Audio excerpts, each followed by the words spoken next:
하나님의 말씀 예레미야 38장 1114페이지입니다. 예레미야 38장 1절에서 13절까지 읽어보겠습니다. 예레미야 38장 1절에서 13절.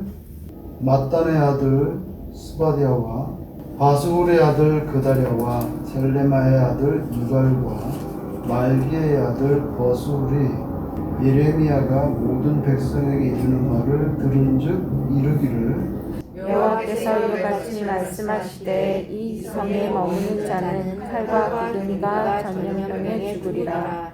그러나 갈대아인에게 항복하는 자는 살리니 그는 요약물을 얻음같이 자기의 목숨을 건지리라. 여호와께서 이와 같이 말씀하시니라. 이 성이 반드시 바벨론의 왕의 군대의 손에 넘어가리니 그가 차지하리라 하셨다 하는지라. 이에 그 고관들이 왕께 아뢰되 이 사람이 백성의 평안을 구하지 아니하고 재난을 구하오니 청하건대 이 사람을 죽이소서. 그가 이같이 말하여 이 성에 남은 군사의 손과 모든 백성의 손을 약하게 하나이다. 시드기야 왕이 이르되 보라 그가 너희 손안에 있느니라. 왕은 조금도 너희를 거스를 수 없느니라 하는지라. 그들이 예레미야를 끌어다가 감옥들에 있는 왕의 아들 말기야의 구덩이에 던져 넣을 때에 예레미야를 줄로 달아내렸는데 그 구덩이에는 물이 없고 진창뿐이므로 예레미야가 진창 속에 빠졌더라. 왕궁 넷이 구스인 에벤멜렉이 그들이 예레미야를 구덩이에 던져 넣었음을 들으니라. 그때 왕이 베냐민 문에 앉았더니 에벤멜렉이 왕궁에서 나와 왕께 아뢰어 이르되 내 주 왕이여 저 사람들이 선지자 예레미야에게 행한 모든 일은 악하니이다. 성중에 떡이 떨어졌거늘 그들이 그를 구덩이에 던져 넣었으니 그가 거기에서 굶어 죽으리이다 하니 왕이 구스 사람 에벤멜렉에게 명령하여 이르되 너는 여기서 30명을 데리고 가서 선지자 예레미야가 죽기 전에 그를 구덩이에서 끌어내라. 에벤멜렉이 사람들을 데리고 왕궁 곳갓 및 방에 들어가서 거기에서 헝겊과 낡은 옷을 가져다가 그것을 구덩이에 있는 예레미야에게 밧줄로 내리며 구스는 에벤멜렉이 예레미야에게 이르되 당신은 이 헝겊과 낡은 옷을 당신의 겨드랑이에 대고 줄을 그 아래에 대시오. 예레미야가 그대로 하매 그들이 줄로 예레미야를 구덩이에서 끌어낸지라. 예레미야가 12대 뜰에 머무니라. 아멘. 하나님께 특별하게 이렇게 부름을 받아서 인간적으로 볼 때 굉장히 이렇게 해피하게 살다가 인생을 마감하는 그런 분도 있겠지만은 예레미야는 아주 그 반대로 살았던 사람이죠. 오히려 하나님께 부름을 받지 않았다면 그냥 여호와 하나님 섬기다가 평범하게 지내다가 그렇게 인생을 마감할 수도 있었겠는데 예레미야는 하나님께 특별하게 부르심을 받은 그 이유 때문에 인간적으로 볼 때 그 삶이 대단히 고단했던 그런 대표적인 인물입니다. 본인도 또 스스로 말하기를 늘 이렇게 울 수밖에 없다. 그래서 눈물의 선지자라고 그렇게 부르죠. 오늘 본문에도 보면은 그 하나님의 말씀을 전하는 그 이유 때문에 고난 가운데 들어가죠. 그런데 그 예레미야가 선포한 말씀을 보면 그런 하나님의 말씀은 우리의 상식이라든지 이성, 우리의 경험이나 논리에 잘 맞지 않습니다. 잘 맞지 않는 정도가 아니라 정반대예요. 그런 걸 전하면 누가 받아들이겠어요? 전하는 사람도 힘들고 받아들이는 사람도 당연히 거부 반응을 느끼죠. 그런데 그래서 고난을 받았는데 오늘 본문에도 보면 작은 사건이지만 하나님의 역전의 드라마가 펼쳐지는 것을 보게 됩니다. 뭐 작은 사건도 아니죠. 예레미야 입장에서 보면은 자기의 목숨이 걸린 사건이었으니까. 요셉의 경우에도 보면은 하나님께서 마지막에 우리가 말할 때 역전의 드라마다 그렇게 말할 수 있어요. 완전히 버려진 황폐한 노예였고 또 성추행범 미수범으로 옥에 갇혔으니 그 사람이 다시 거기서 나올 수 있을지조차 불분명한. 그런데 하나님께서 졸지에 그를 애굽의 제 2인자로 세우는 것. 상상을 불허하는. 그리고 예수님의 부활도 마찬가지. 십자가의 죽음 끝이잖아요. 죽음은 끝이라고 생각하는데 다시 부활시키죠. 하나님께서 하나님의 백성들에게 이와 같은 그런 역전의 드라마를 경험하게 하시는 일들이 있습니다. 우리라고 해서 전혀 그런 일이 없을 것이다. 그렇게 생각할 수는 없는 거죠. 예레미야에게도 그런 사건이 벌어졌는데 오늘 본문에 보면 오히려 그 외국인을 통해서 그가 건짐을 받는 것을 보게 됩니다. 구스 사람. 구스라는 것은 오늘날 에디오피아 사람이에요. 그렇다면 그가 거의 흑인이 아니었을까 그렇게 생각을 해보는 거죠. 구스 사람은 뭐 흑인이었을 거예요. 하나님의 말씀을 전하는데 대단히 용기가 필요합니다. 사람들이 원하지 않는 메시지일 경우에는 더욱 그렇죠.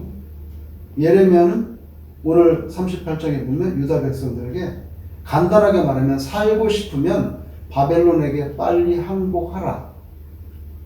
이겁니다. 예루살렘 성에 그대로 버티면서 남아있으면 전쟁이나 기근이나 전염병으로 전부 죽는다. 그런 말을 하니까 거기에 듣고 있는 고관 대작들이 있었거든요. 오늘 1절에 보면 이름을 일일이 나열했더라고요. 이 장관들쯤 되는 사람이겠죠.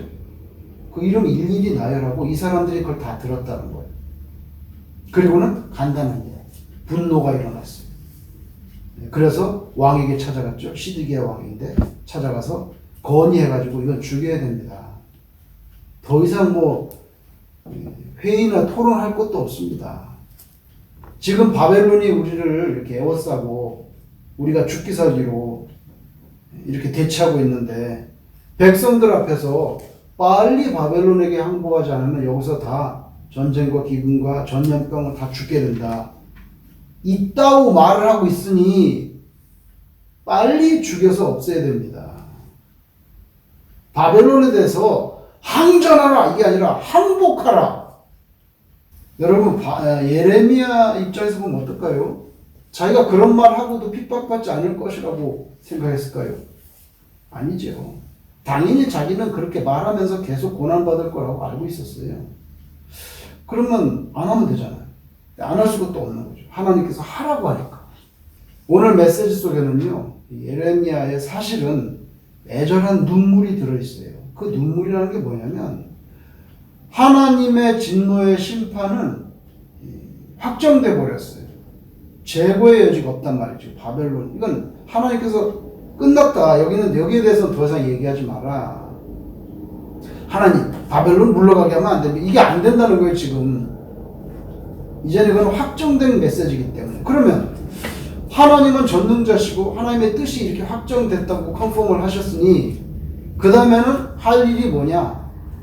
불쌍한 이 유다 백성이라도 목숨을 건지게 해야 되지 않냐.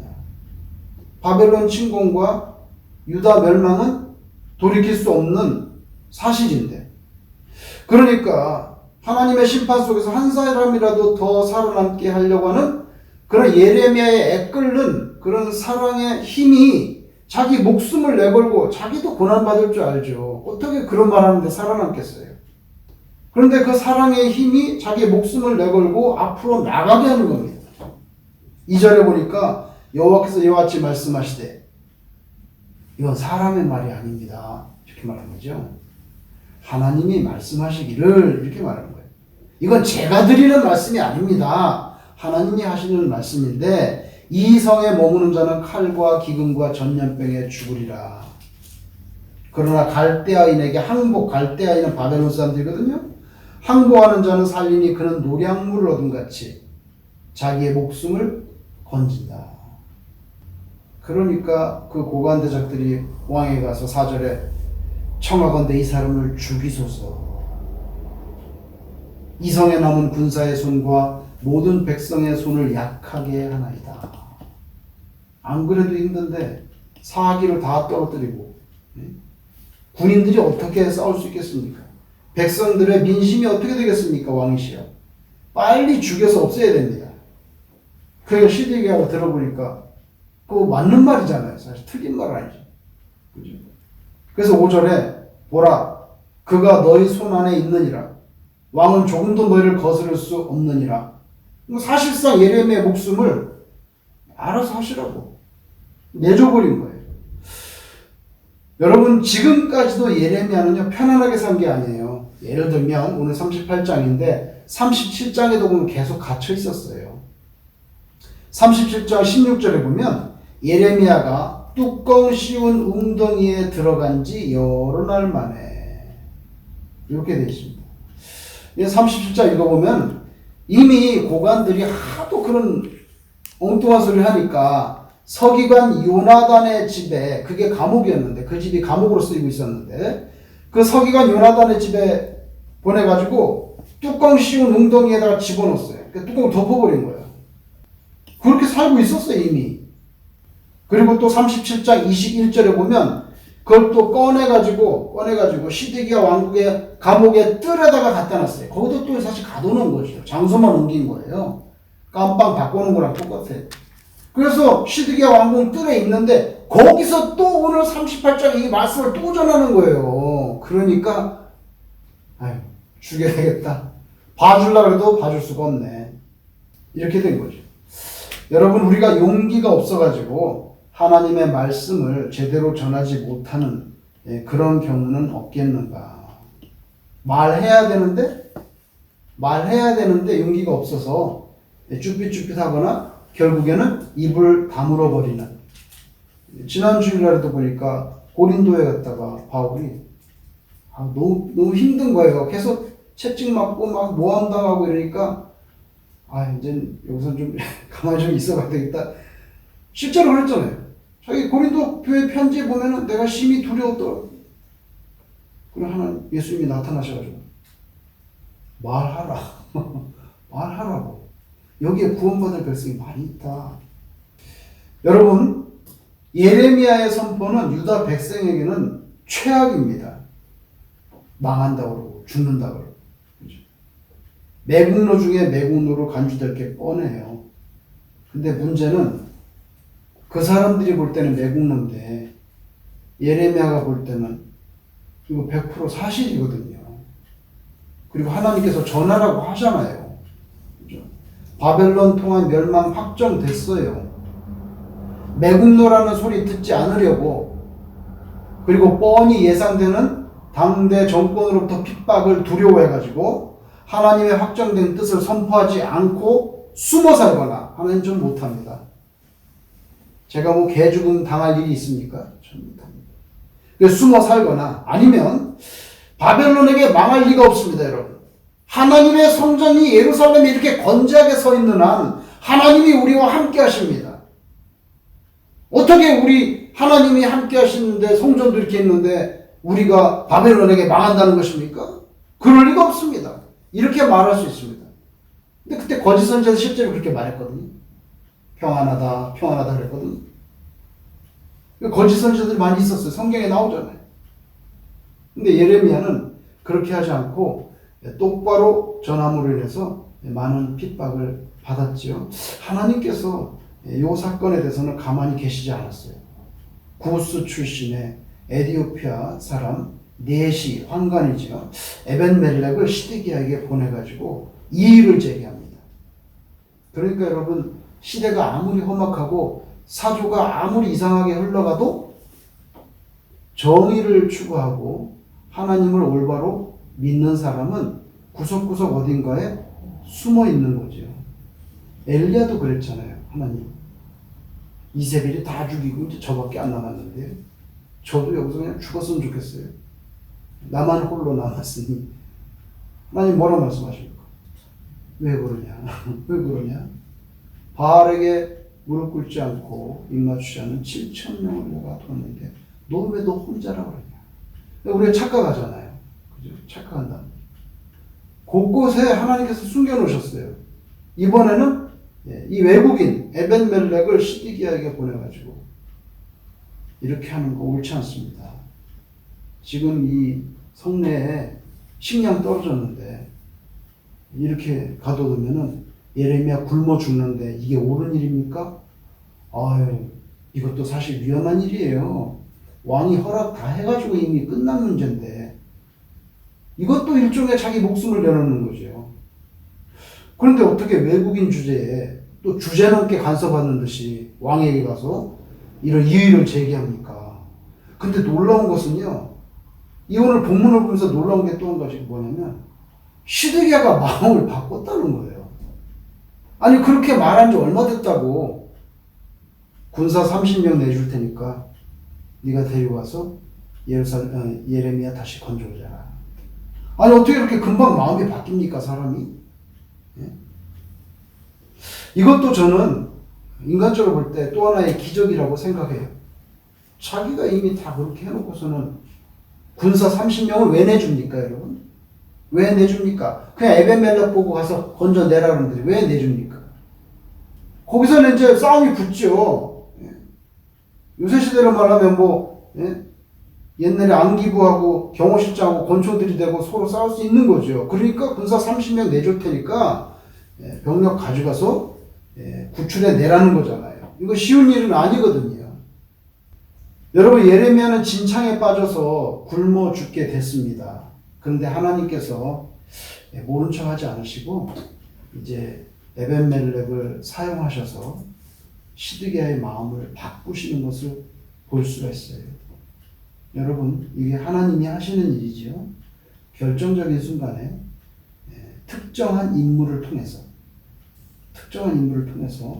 사람을 이해시키거나 설득하거나 그 마음을 바꾸게 하시기도 하는 전능자 하나님. 당신의 종이나 당신의 사랑하는 사람들을 결정적인 순간에 보호하시고 또 중요한 일도 하나님께서 간섭하시고 이렇게 리드해 주시는 것. 오늘 본문의 이 사건을 통해서 우리가 보게 되잖아요. 필요한 때가 되면 하나님께서는요, 준비하신 사람들을 사용하십니다. 우리는 마지막에 하나님께서 어떻게 역사하실 것인지 기대하면서 또 기도하면서 기다리면서 하나님은요, 우리의 인내심이라든지 우리의 지구력을 충분히 드러내게 하시고 난 다음에 막판에 결정적으로 일을 매듭짓는 경우들이 꽤 있는 것 같아요. 아브라함이 75세에 하란을 떠났는데 80세쯤에 자녀를 주면 어떻습니까? 근데 몇 살에 이삭을 낳게 됩니까? 100세에 낳게 되잖아요. 그동안에 많은 시련이 있었습니다. 아브라함에게. 이집트도 내려갔다 와서 자기 와이프도 잘못될 뻔했고 또 인간적인 생각을 해서 또 이스마엘도 낳아버렸고 뭐 여러 가지 그런 어려움이 있었어요. 그런데 그럼에도 불구하고 하나님을 등지지 않고 끝까지 신앙을 가졌던 아브라함에게 하나님께서 그의 인내와 그 신뢰와 신앙의 지구력이 웬만큼 충분히 드러났을 때 100세가 돼서야 하나님께서 이삭을 허락하시는 것을 보게 됩니다. 하나님이 아직 결론 내리지 않았는데 우리는 다 끝났다고 그렇게 말하는 것은 하나님 앞에서 잘못하면 경솔한 그런 모습일 수가 있다. 하나님은 누구의 마음도 다 움직일 수가 있는 줄로 믿습니다. 아멘. 필요하시면 다 쓰시죠. 변덕이 많고 조급한 것은 우리 인간이지 하나님이 아닙니다. 여러분 오늘 예레미야가 진창 속에 빠진 기약 없는 생명이 되어버렸어요. 하나님의 에벤멜렉을 안 보내셨으면 예레미야는 죽는 것입니다. 근데 하나님께서 케어하시잖아요. 케어하시잖아요. 우리의 삶이 혹시 느끼기에 때로 내가 웅덩이에 빠진 것 같아. 진창 속에 뒹구는 것 같아. 그런 고난의 시간에 들어갈 때도 있죠. 안 그럴 때도 있지만, 편안할 때도 있지만, 그런 고난의 시간에 빠지는 경우도 있는데, 그렇더라도 우리가 가는 길이 참 신자의 길에 서 있는 것이 확실하다면 결코 좌절할 필요가 없다. 하나님의 도우심을 기다리는 그런 믿음과 지혜를 가진 신자로 사시기를 주의 이름으로 축원합니다. 아멘.